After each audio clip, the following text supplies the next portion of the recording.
오늘 이 시간에는 교사주일을 맞이해서 가르침에 순종하는 자가 받는 복이라는 제목으로 하나님의 말씀을 전하도록 하겠습니다.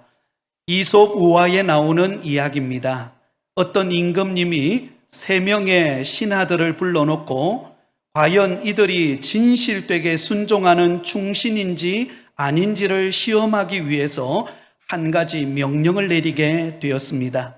그 명령은 아주 간단했습니다. 연못가로 가서 물을 길어다가 항아리에 채우라는 것이었습니다. 그런데 문제는 그 항아리마다 금이 가 있었고 깨어져 있었습니다. 한참을 신하들이 물을 길어다가 그 항아리에 붓다가 그 항아리에 금으로 새어나가는 것을 보고 두 신하는 그저 주저앉아 버리고 대충 하다가 포기해 버리고 말았습니다. 그런데 한 신하만 임금님의 명령이었기 때문에 끝까지 순종하여 우물가에 가서 물을 퍼다가 그 항아리에다가 붓게 되었습니다. 그러다 보니까 연못가가 바짝 말라진 것이죠. 그런데 그 연못가 속에 번쩍거리는 물건이 하나 있는 겁니다. 그래서 내려가서 보니까 그곳에 금덩어리가 하나 놓여 있는 것입니다. 그래서 이 신하는 금덩어리를 가져다가 임금님에게 찾아와서 그동안 있었던 이야기를 들려주었죠. 그러자 임금님이 하는 말이 이 금덩어리의 임자는 바로 충성스럽게 순종한 바로 그대의 것이다 라고 하면서 그에게 상을 주었다라고 하는 이야기입니다. 자, 여러분, 오늘 우리가 읽은 본문의 말씀에 속한 이 신명기 28장은 크게 두 가지 내용으로 엮어져 있습니다.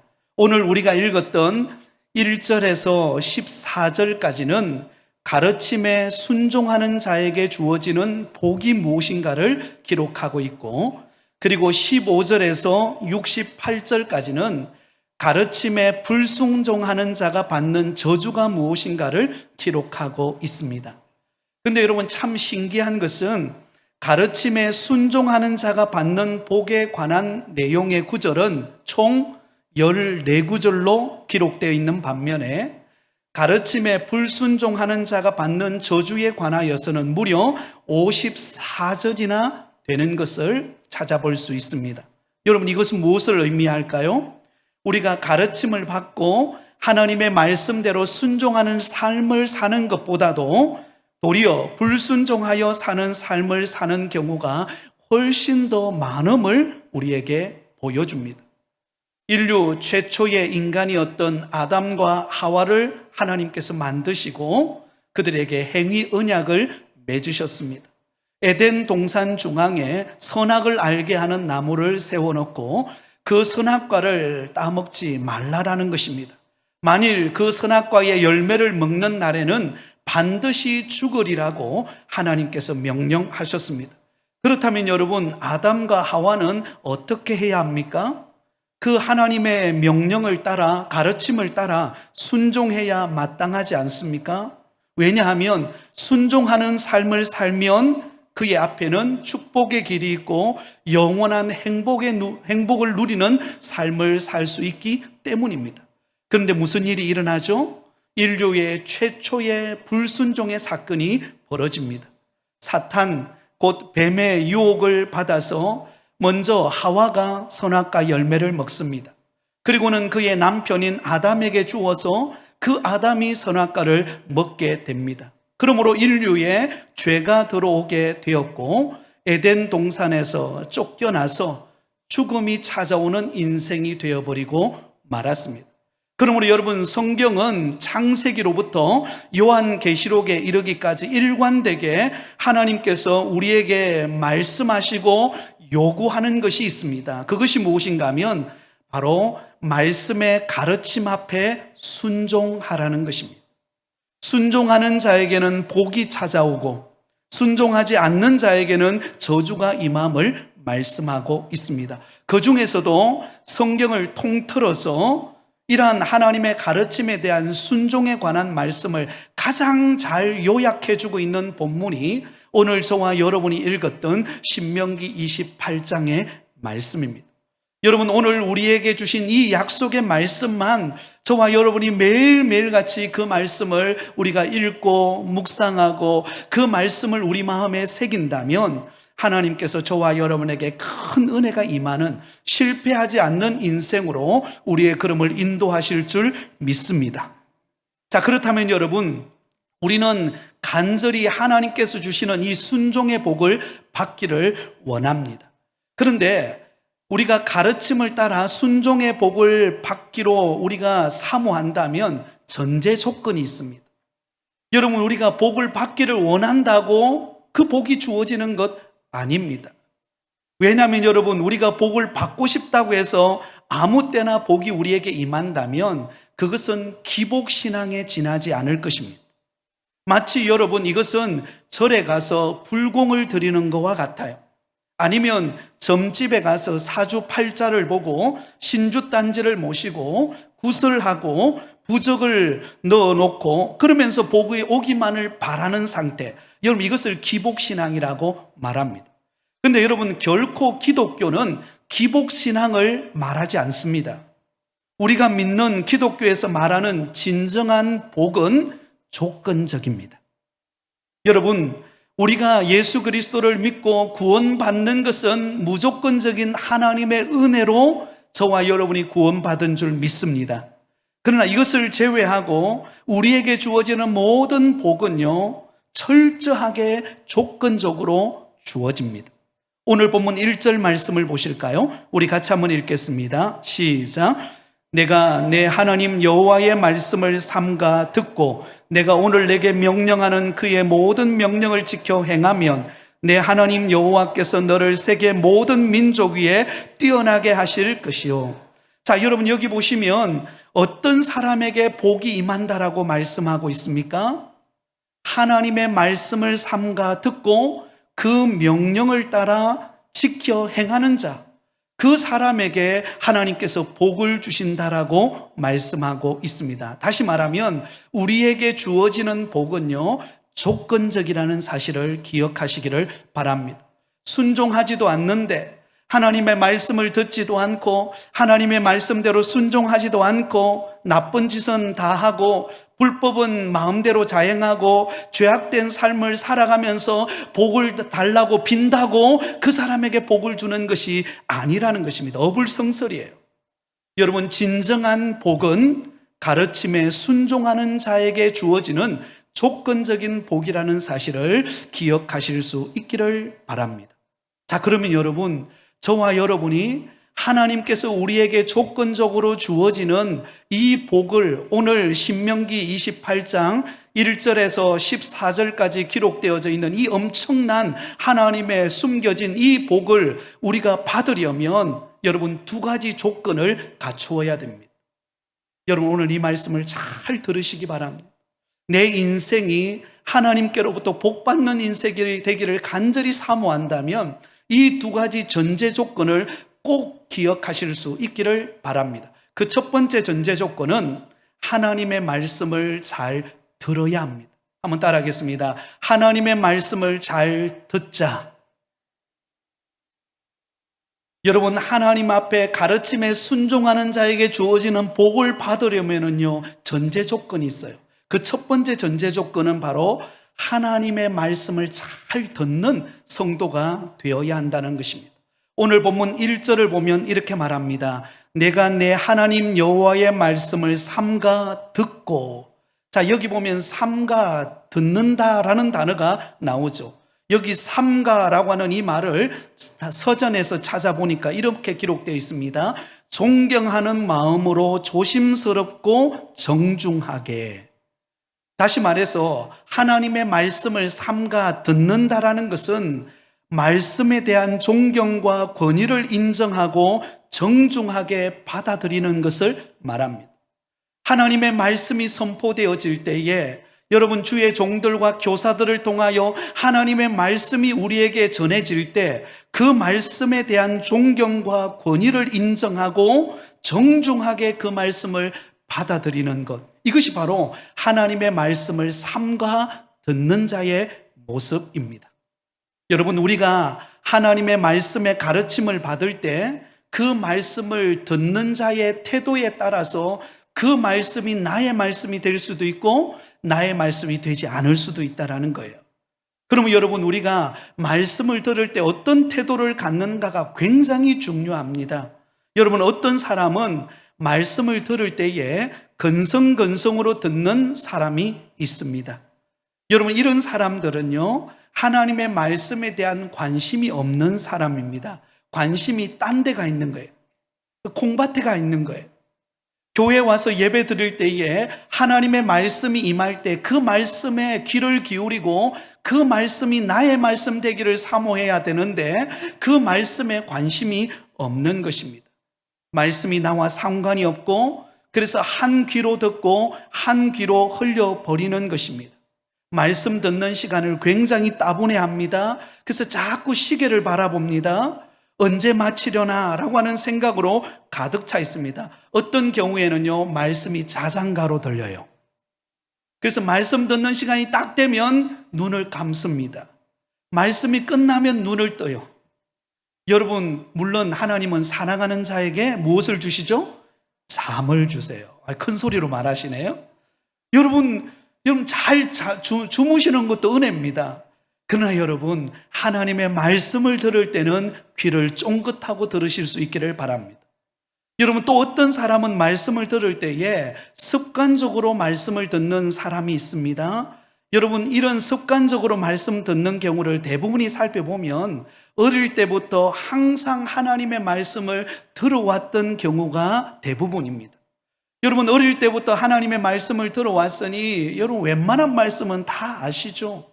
오늘 우리가 살펴보는 이 신명기 28장 이 말씀도 여러분 얼마나 어릴 때부터 많이 듣고 많이 읽고 또 많이 암송해 온 말씀 아닙니까? 그래서 말씀을 들을 때에 여러분 고개를 끄덕거리고 아멘도 잘합니다. 그런데요, 그 말씀이 나의 말씀이 되지 않는 경우에요, 그저 말씀을 듣는 것으로 나의 소임을 다 했다 생각하는 것입니다. 예배 드리는 것으로 만족해버리고 예배가 끝나면 모든 게 다 끝나버리는 모습을 말합니다. 또 여러분, 어떤 사람의 경우에는 말씀을 들을 때 나와 상관없는 말씀으로 듣는 사람들이 있습니다. 여러분, 이런 사람들은 말씀을 들을 때에 그 말씀 속에서 나 자신을 비추어 보면서 내 자신을 그 말씀 속에 투영시켜서 나를 살펴보고 하나님 앞에 믿음으로 반응하기보다도 말씀을 들었을 때에 어떻게 반응합니까? 그 말씀을 들을 때 오늘 이 말씀은 김 집사가 꼭 들어야 될 말씀인데 아무리 둘러봐도 김 집사님이 안 보이는 거예요. 오늘 이 말씀은 박 집사님이 들어야 될 말씀인데 박 집사님이 꼭 이때만 안 보이는 거예요. 여러분, 나와 상관없는 말씀으로 받아들이는 경우입니다. 자, 그렇다면 여러분, 이처럼 근성으로 듣고 습관적으로 듣고 다른 사람이 들어야 될 말씀으로 생각하는 사람이 의외로 많습니다. 왜 그럴까요? 왜 그럴까요? 하나님의 말씀에 대한 존경과 권위를 인정하고 정중히 받아들이는 자세가 없기 때문에 그렇습니다. 말씀을 들을 때 어떻게 받아들이는 거예요? 이것은 목사님이 전하는 말씀이고 그리고 우리 선생님이 전하는 말씀이다 라고 정도로 생각하는 것입니다. 그러나 여러분, 하나님의 말씀이 증거되어질 때, 또 목회자를 통하여 우리 교사들을 통하여 증거되어질 때 그 말씀은 누구의 말씀이죠? 하나님의 말씀인 줄 믿습니다. 그러므로 여러분, 가르침에 순종의 복을 받는 사람은 어떤 사람입니까? 하나님의 말씀에 귀를 기울이고 이 말씀이 오늘 나에게 하는 말씀이다라고 그 말씀을 받아들이고 사모하는 성도에게 마치 갓난아이가 어미의 젖을 사모하듯이 하나님의 말씀을 사모하고 받아들이는 성도에게 하나님의 은혜가 임하고 하나님이 주시는 예비된 복이 임한다라는 것을 기억하실 수 있기를 바랍니다. 여러분, 그 대표적인 인물이 바로 다윗입니다. 여러분, 다윗은 언제나 하나님의 말씀에 귀를 기울이고 하나님의 말씀 듣기를 사모했던 믿음의 사람입니다. 여러분, 우리가 시편 가운데 시편이 총 150편의 시편이 있는데요, 그 중에 시편 119편의 말씀이 시편 중에서도 가장 긴 176구절이 되는 가장 긴 성경 구절로 엮어져 있습니다. 그런데 여러분, 이 시편 119편의 말씀은 바로 말씀과 관련되어진 구절입니다. 하나님의 말씀을 다윗이 얼마나 사모하고 그 말씀을 얼마나 가까이 했는가를 보여주는 성경 구절이에요. 그 중에서 시편 119편 15절 16절에 보면 이렇게 말합니다. 내가 주의 법도들을 작은 소리로 읊조리며 주의 길들에 주의하며 주의 율례들을 즐거워하며 주의 말씀을 잊지 아니하리이다. 그리고 시편 119편 105절, 우리가 잘 아는 말씀이죠. 주의 말씀은 내 발의 등이요 내 길의 빛이니이다. 여러분, 다윗은 언제나 어릴 때부터 하나님의 말씀을 가까이 하고 그 말씀을 읊조리고 그 말씀이 나의 말씀을 받아들이면서 그는 믿음으로 살았습니다. 그러니 여러분, 말씀을 들음으로 인하여 무엇이 생깁니까? 믿음이 생기죠. 믿음은 들음에서 난다고 했는데 그 말씀을 듣는 가운데 다윗의 마음속에 믿음이 생겨서 여러분, 그 블레셋 장수 골리앗 앞에서도 두려워하지 않고 믿음으로 나아가서 물맷돌 하나로 그 골리앗을 쓰러뜨릴 수가 있었습니다. 그런 다윗, 이새의 8아들 가운데 막내였던 그 다윗, 그런 다윗을 하나님께서 들어서 이스라엘 민족의 위대한 왕으로 하나님께서 들어 쓰시는 것을 볼 수가 있습니다. 그 기반이 무엇입니까?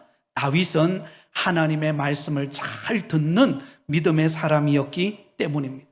사랑하는 성도 여러분, 오늘 이 자리에 나와 하나님 앞에 예배드리는 저와 여러분이 하나님께서 주시는 순종의 복을 받는 믿음의 성도가 되려면 먼저 하나님의 말씀에 귀를 기울이고 그 말씀이 나의 말씀으로 받아들이고 늘 그 말씀과 함께 동행하며 믿음 안에 살아가는 성도들이 되시기를 예수님의 이름으로 축원드립니다.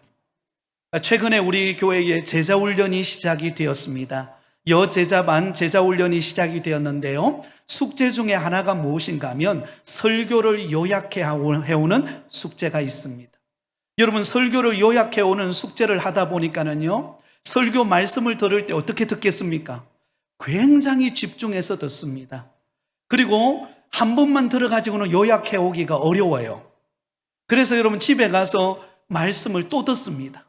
또 듣고 또 듣는 가운데 그 말씀을 요약하고 맨 마지막 부분에 그 말씀을 들었던 것 가운데 은혜가 되어지는 것을, 그 깨달은 점을 요약해 옵니다. 여러분, 우리 제자반이 잘 해올까요? 잘 해오지 않을까요? 100% 잘해와요. 얼마나 잘해오는지 모릅니다. 여러분, 그래서 눈빛이 다릅니다. 사랑하는 성도 여러분, 영혼의 양식인 하나님의 말씀을 먹는 것이 우리의 사는 길임을 믿으시기를 바랍니다. 최근에 우리 김충 목사님의 이야기를 들어보니까요, 우리 김충 목사님의 우리 두 자녀가 지금 어린이집에 다니고 있는데 이제 사투리를 쓰기 시작했다는 거예요. 우리 부산말을 배우기 시작했다는 거예요. 그래서 이제 밥 먹을 때도 그러고 집에서 이 사투리를 쓰면서 이야기를 하는 것을 보면서 우리 목사님 그런 이야기를 하더라고요. 야, 이 참 듣는 것이 중요하다고. 잘 들으니까 어때요? 말이 이 부산 말이 나오는 거예요. 이 부산 사람 다 됐어요. 여러분, 듣는 것이 중요합니다. 여러분, 우리의 모든 축복의 출발은 하나님의 말씀을 듣는 것으로부터 시작되는 줄 믿습니다. 그러면 여러분, 하나님의 말씀을 들을 때 귀를 쫑긋이 열고 이 말씀이 나의 말씀으로 받아들이고 그 말씀이 나의 말씀되어 체질화되어 나의 삶을 변화시키는 능력의 말씀이 되기를 사모하시는 저와 여러분 되시기를 예수님의 이름으로 축원드립니다. 두 번째로 전제 조건이 있습니다. 가르침에 순종하는 자에게 주시는 복을 받으려면 두 번째는 하나님의 말씀을 듣는 것으로 끝나지 않고 지켜 행하는 성도가 되시기를 바랍니다. 한번 따라하겠습니다. 하나님의 말씀을 듣고 지켜 행하는 사람이 되자. 자, 오늘 본문 1절 중반절에 보면 이렇게 말합니다. 내가 오늘 내게 명령하는 그의 모든 명령을 지켜 행하면. 여러분, 우리가 하나님의 말씀을 들었습니까? 예배를 통하여 하나님의 말씀을 듣고, 집에서 성경을 읽으면서 하나님의 말씀을 듣고, 때로는 TV에 CTS나 CBS에 그 말씀을 듣고, 여러분들이 말씀을 들었다면 듣는 것으로 멈추지 않고 그 말씀이 나의 삶에 그대로 적용되어져서 삶으로 실천되는 은혜가 있기를 바랍니다. 듣는 것으로만 끝나버리면요, 그것은 아무 소용이 없습니다. 행함이 없는 믿음은 성경이 뭐라고 말하죠? 죽은 믿음이라고 말하고 있습니다. 하나님의 말씀을 들었다면 그 말씀을 나의 삶 속에 적용하고 그 말씀대로 살아내 보는 것입니다. 때로는 실수하고, 때로는 말씀대로 살다가 실패하고, 또 안 되고 넘어지지만, 그러나 여러분, 다시 일어나서 그 약속의 말씀을 붙잡고 나갈 때 우리의 삶에 기적이 일어나게 되어 있다는 것입니다. 사사기서를 읽어보면 하나님께서는 이스라엘 백성들에게 끊임없이 복을 주시기를 원하시고, 그들이 실수하고 그들이 실패하고 하나님을 떠나버릴지라도 하나님은 또 다른 사사들을 세워서 이스라엘 백성들을 일으키고 그들에게 복을 주시는 것을 보게 됩니다. 그럼에도 불구하고 여러분, 이스라엘 백성들은 어때요? 또다시 하나님 앞에 악을 행하여 하나님을 떠나버리고 맙니다. 여러분, 이 이스라엘 백성들이 하나님의 말씀을 듣지 않았기 때문일까요? 이 이스라엘 백성들이 하나님 앞에 예배를 드리지 않았기 때문일까요? 그렇지 않아요. 그들은 여러분, 종교적인 열심은 다 했어요. 그러나 그들의 삶의 변화가 일어나지를 않았습니다.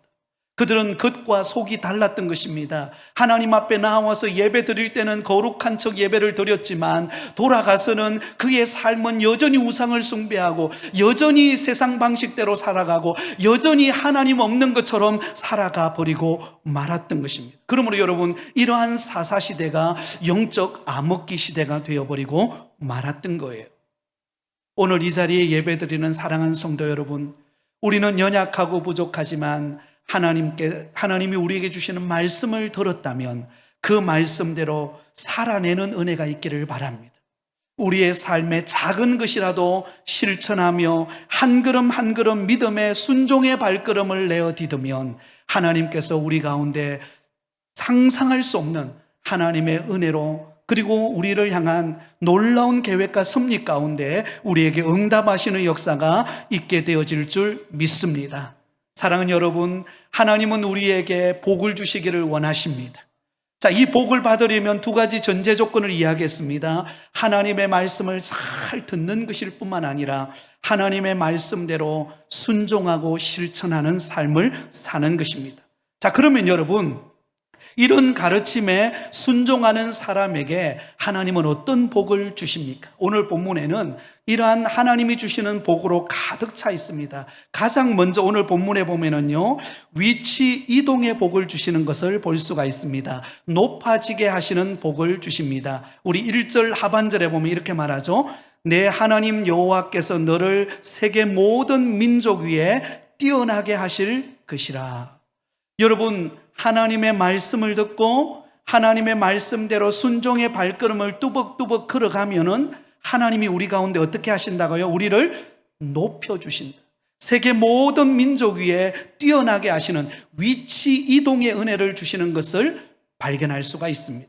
여러분, 요즘 우리가 새벽에 이 요셉에 관한 이야기의 말씀을 함께 나누었습니다. 우리가 잘 아는 이 요셉은 형들의 시기심에 의해서 그는 애굽의 종으로 팔려갑니다. 여러분, 애굽의 종으로 팔려갈 때만 하더라도요, 요셉의 인생은 다 끝났어요. 이제는 여러분 생각해 보세요. 노예가 되었다는 것은 어떤 것을 의미하죠? 이제는 내가 원하는 꿈, 내가 바라는 기대, 이 모든 것이 다 사라져 버렸다는 거예요. 그런데 애굽의 종으로 팔려갔던 그 요셉에게 하나님께서 은혜를 주시는데요, 요셉이 하나님의 말씀을 듣고 하나님의 말씀대로 순종하고 유혹 가운데서도 넘어지지 않고 하나님의 말씀대로 살아내니까 이 요셉에게 어떤 복을 주십니까? 애굽에 팔려갈 때만 하더라도 종이었던 그를 하나님은 애굽의 제2인자로서 그 나라를 다스리는 그 나라의 총리로 하나님께서 위치 이동을 시켜버리는 것을 볼 수가 있습니다. 여러분, 하나님의 능력은 위대한 줄 믿습니다. 노예로 머물렀던 이 요셉을 하나님께서 애굽의 국무총리로 세워서 자기 민족을 구원하는 위대한 인물로 하나님이 들어 쓰십니다. 여러분, 개인이나 나라나 하나님이 높여주셔야만 높여지는 줄 믿습니다. 여러분, 내가 내 힘으로 산다고 높아지는 것 아닙니다. 하나님의 말씀을 듣고 하나님의 말씀대로 순종하면 하나님이 우리를 높여주실 때가 있습니다. 여러분, 우리 자녀들 염려하지 마세요. 하나님이 높여주실 때가 있습니다. 그때를 바라보고 믿음으로 순종하며 나아가시기를 바랍니다. 또한 오늘 본문에는 장소에 구애받지 않는 복을 주실 것을 말씀합니다. 3절을 우리 같이 읽겠습니다. 3절입니다. 시작. 성읍에서도 복을 받고 들에서도 복을 받을 것이며. 자, 여기 보면 성읍에서도 복을 받고 들에서도 복을 받을 것이다 라고 말합니다. 여러분, 성읍은 어떤 곳이죠? 사람들이 많은 곳을 말합니다. 대도시를 말하죠. 그러면 들은 어디입니까? 사람이 적은 곳, 그죠? 작은 곳을 말합니다. 그런데 하나님께서 복을 주시되 사람이 많은 성읍에서도 복을 받고, 그리고 사람이 적은 곳인 그 들에서도 복을 받게 하신다라고 말합니다. 이것은 환경 조건을 초월하는 복을 하나님께서 주실 것을 말씀하고 있다라는 거예요. 사랑하는 여러분, 우리가 때로는 여러분 촌에 산다고요. 우린 촌 사람 아닙니다. 하나님이 여러분 우리에게 복을 주시면요, 하나님이 촌 사람을 들어서 위대하게 하실 줄 믿습니다. 여러분, 하나님의 일은요, 우리의 상상을 초월합니다. 저 역시 촌 사람 아닙니까? 그런데 하나님은 그런 촌 사람을 들어서 하나님의 사역을 감당하시는 것이 은혜죠. 여러분은 어떻습니까? 여러분들은 좀 어떠세요? 여러분의 생애를 가만히 한번 되돌아보십시오. 옛날에 시작할 때만 하더라도 아무것도 가지고 있지 않는, 정말 때로는 이 보따리 하나 짊어지고 여러분 시작하지 않으셨습니까? 그런데 하나님께서 여러분에게 은혜를 주시고 복을 주시니까 하나님께서 장소에 구애받지 않는 복을 하나님께서 허락하시는 것을 볼 수가 있습니다. 또한 이어서 나와 직접 관계되어지는 것에 복을 주시는 것을 보게 됩니다. 4절입니다. 우리 4절을 같이 읽습니다. 시작. 내 몸의 소생과 내 토지의 소산과 내 짐승의 새끼와 내 소와 양의 새끼가 복을 받을 것이며. 자, 여러분, 이 4절 한 구절 속에 계속해서 반복해서 나오는 단어가 뭐죠? 네, 바로 나라는 것입니다.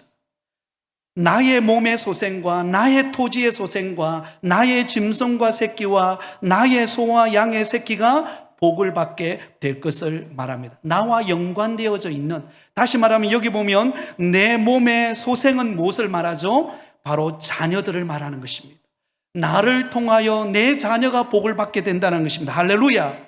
그 다음에 나를 통하여 토지의 소산이 복을 받는다. 이것은 생업이 복을 받는다는 것을 말하고 있습니다. 우리가 하나님의 말씀을 듣고 하나님의 말씀대로 순종하면은요, 나를 통하여 나의 자녀가 복을 받습니다. 나를 통하여 생업이 복을 받습니다. 하나님께서 그 은혜를 베푸시는 것을 볼 수가 있습니다. 여러분, 성경이 그걸 증거해 주고 있죠. 이왕 요셉에 대한 이야기를 우리가 살펴보고 있으니까요, 여러분, 요셉이 순종하니까요, 그 요셉이 애굽의 노예로 팔려갔던 그 보디발의 집이 복을 받게 됩니다. 누구로 인하여? 요셉 한 사람으로 인하여 그 보디발의 집이 복을 받아요. 요셉 한 사람으로 인하여 애굽이 복을 받습니다. 그리고 그 요셉 한 사람을 통하여 그 흉년의 기근의 때에 고통받는 자기 가족들이 복을 받아서 애굽 고센 땅으로 와서 그곳에 정착하여 살게 됩니다. 여러분, 하나님의 말씀을 듣고 순종하는 한 사람이 중요한 줄 믿습니다. 그 한 사람으로 인하여 가정이 복을 받고 자녀가 복을 받고 생업이 복을 받게 됩니다. 근데 여러분, 반대로 보세요. 아담 한 사람이 범죄하니까 무슨 일이 벌어지죠? 온 세상이 저주가 임합니다. 아담과 하와의 범죄로 인하여 온 인류가 죄가 들어오고 이 땅에 살아가는 모든 인간은 죽음이라는 그 운명 앞에 우리는 다 멈춰설 수밖에 없는 것입니다. 그런데 여러분, 둘째 아담인 예수 그리스도께서 이 땅에 오셔서 그 예수님께서 하나님의 말씀에 순종하고 그리고 십자가를 지셨을 때에 우리에게 그 둘째 아담으로 오신 예수님으로 말미암아 저와 여러분이 구원을 받은 줄 믿습니다. 또한 우리 자손이 구원을 받는 은혜를 입게 될 줄 믿습니다. 또한 오늘 성경은 이렇게 말합니다. 우리가 손을 대는 일들이 잘 될 것을 말합니다. 5절입니다. 5절을 같이 읽습니다. 시작. 내 광주리와 떡 반죽 그릇이 복을 받을 것이며. 자, 여기 보면 광주리와 무엇이 복을 받죠? 떡 반죽 그릇. 그 반죽 그릇. 여러분, 여기 광주리와 떡 반죽 그릇은 사실 생명체가 아니죠. 물건입니다. 물건.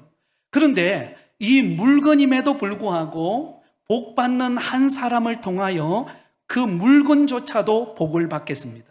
신기하게도 복된 사람이 만지면 그게 복이 되는 거예요. 차고 넘치는 복이 임합니다. 여러분, 이 칼이라고 하는 물건은요, 굉장히 위험한 물건이죠. 근데 이 칼을 어린아이가 그 칼을 짊어지면 어때요? 쥐면은 위험의 도구가 됩니다. 그러나 이 칼이 요리사에게 딱 잡히면 어떤 일이 벌어집니까? 맛있는 요리로 바뀌어집니다. 저도 나름대로 제가 자취생활 10년을 했습니다. 놀라지도 않으시죠? 10년 동안 자취를 해서 제 나름대로는 음식을 잘한다고 생각해요. 그래서 집에 나름대로 음식을 만들어 봅니다. 그런데 제 아내를 못 당합니다. 왜냐하면 저희 아내는 오랜 동안 음식을 해온 가정의 요리사니까요. 우리 성도님들 가운데 여러분 주부들 있잖아요. 제가 볼 때는 다 정말 멋진 요리사들이십니다. 칼만 손에 잡으면 요리 잘하시죠? 아멘 안 하시는 분이 계시네. 네, 다 여러분 나름대로 그 역할을 잘 감당하는 겁니다. 여러분, 열왕기상 17장에 보면 사르밧 과부의 집에 이야기가 나옵니다. 여러분, 엘리야 선지자가 그 가뭄의 때에 이 사르밧 과부의 집에 갑니다. 그리고는 마지막 남은 밀가루 한 움큼 그리고 기름 한 움큼을 가지고 음식을 만들어서 주의 종에게 대접하라고 말합니다. 여러분, 그 말에 순종하기가 쉬울까요? 어려울까요? 이거는 사실 생명을 거는 일입니다. 그런데 사르밧 과부가 믿음으로 순종하여 그 밀가루와 마지막 남은 그 기름을 가지고 음식을 뚝딱뚝딱 만들어서 엘리야 선지자에게 대접을 합니다. 근데 여러분, 그 이후에 무슨 일이 일어납니까?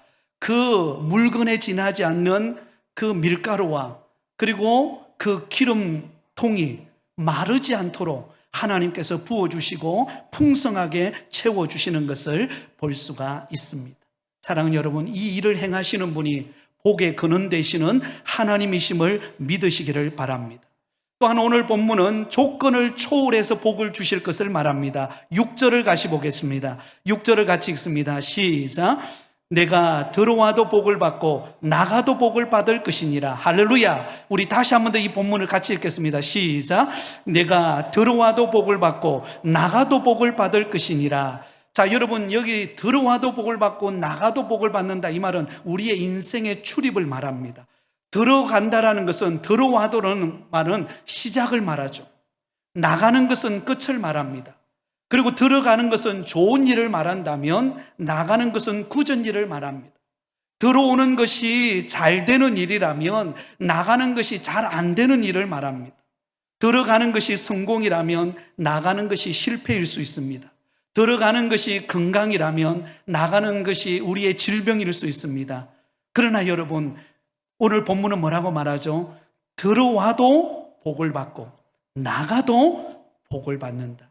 우리의 조건을 초월한다라는 것입니다. 여러분, 때로는 우리가 잘 되어도 복이지만 때로는 안 되는 것 가운데서도 하나님이 일하셔서 마침내 복을 주시는 분이 우리 하나님이심을 믿으시기 바랍니다. 여러분 가운데 지금은 고난 가운데 있고 지금은 하는 일들마다 다 꼬여 있고 정말 하는 일마다 잘 안 되고 막혀 있고, 그러나 여러분 끝까지 인내하면서 하나님이 주실 복을 기대하시기 바랍니다. 들어와도 복을 받고 나가도 복을 받게 하시는 분이 우리 하나님이시기 때문입니다. 또한 오늘 본문은 대적이 괴롭히지 못하게 하신다라고 말합니다. 7절입니다. 우리 7절을 같이 읽겠습니다. 시작. 여호와께서 너를 대적하기 위하여 일어난 적군들을 내 앞에서 패하게 하시리라. 그들이 한 길로 너를 치러 들어왔으나 내 앞에서 7길로 도망하리라. 아멘. 여기 등장하는 대적은 무엇을 말합니까? 우리에게 놓여진 꽉 막힌 환경을 말합니다. 또한 우리를 방해하고 우리를 괴롭히고 우리를 힘들게 하는 환경, 또 여러 가지 여건, 모든 상황을 말합니다. 우리의 질병일 수도 있습니다. 그러나 여러분, 그런 모든 것 가운데서 하나님께서 이 대적이 괴롭히지 못하도록 하나님께서 우리를 지키시고 보호하시고, 여러분, 그 모든 대적이 한 길로 왔다가 7길로 도망가게 하시는 하나님의 은혜가 있음을 기억하시기 바랍니다.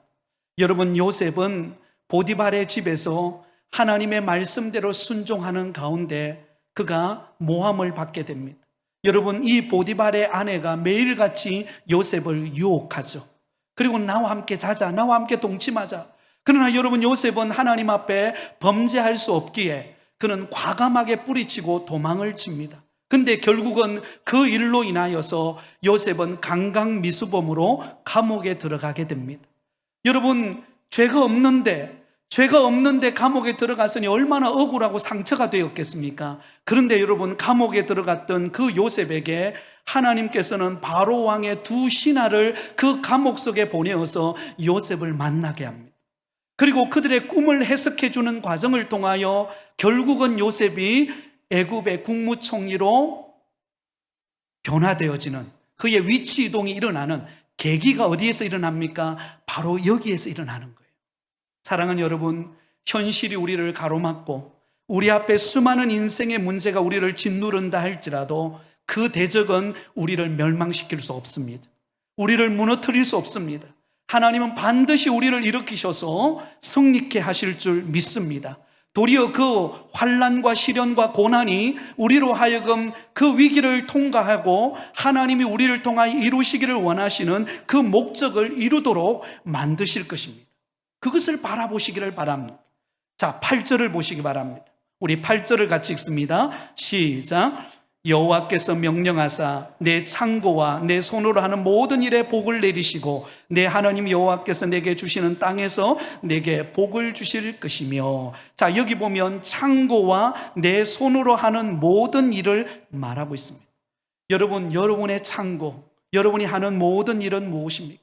사업을 경영하고 계십니까? 직장에서 그 일터에 나가서 주어진 일을 감당하고 계십니까? 어느 곳에 있든지 하나님께서 여러분에게 복을 주실 줄 믿으시기를 바랍니다. 우리 9절을 같이 읽습니다. 시작.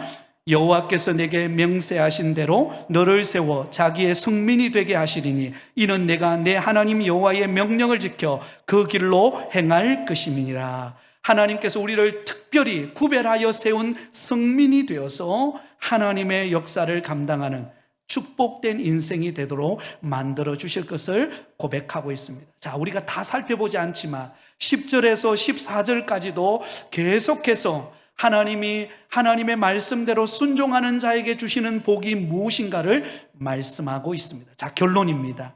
신명기의 주제는 무엇입니까? 그러면 하나님의 말씀에 순종함으로 복받을 그릇이 되라는 것입니다.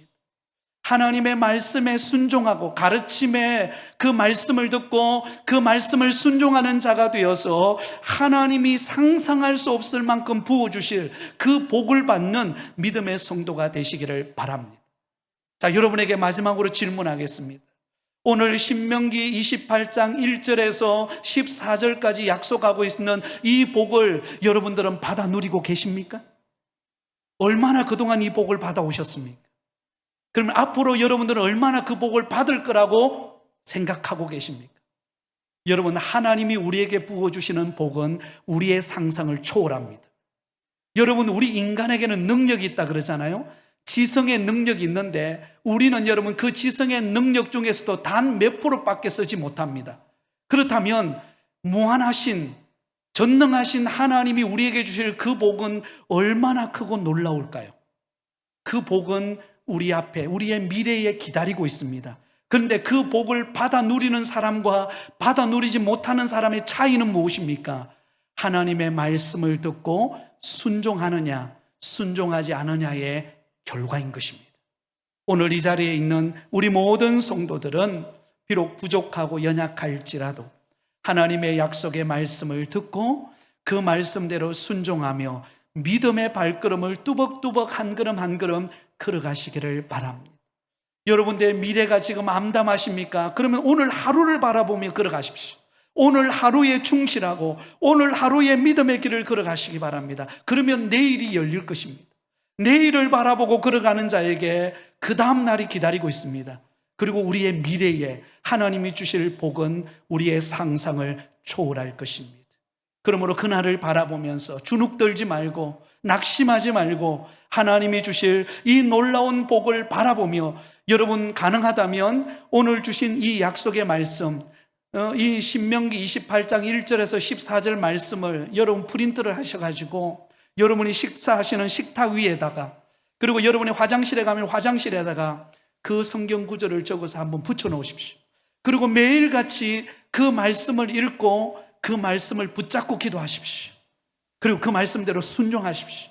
하나님께서 우리 가운데 상상할 수 없는 은혜와 복을 주실 줄 믿습니다. 이런 복을 받아 누리시기를 예수님의 이름으로 축원드립니다.